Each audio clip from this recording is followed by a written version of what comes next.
الحلبوسي يسعى لرئاسة الجمهورية ورفض سياسي شامل يوقفه.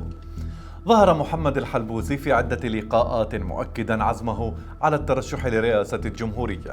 بين قوسين السيد الحلبوسي أريد أثبت وجود السنة بالعملية السياسية. إلا أن تصريحاته أثارت موجة من الردود السياسية التي قللت من فرصه في الحصول على المنصب.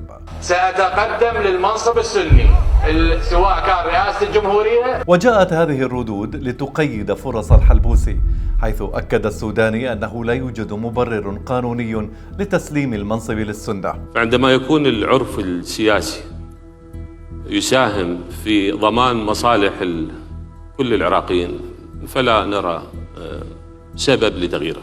وكان لمسعود بارزاني رأي آخر.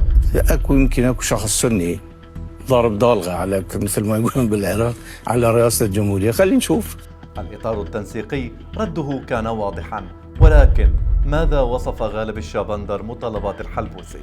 هذا نقطة عار في جبين الشيعة.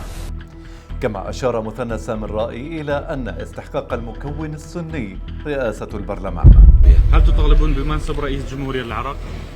يعني سياقات الدستوري، سياقات الأعراف، خلينا نقول مو سياقات الأعراف اللي كانت سابقا موجودة، هو استحقاق المكون العربي السني هو رئاسة البرلمان، وأعتقد هو الأفضل أنه والخيار الأفضل، وهذا يحتاج له توافق بين كل القوى السياسية، وأعتقد غير موجود.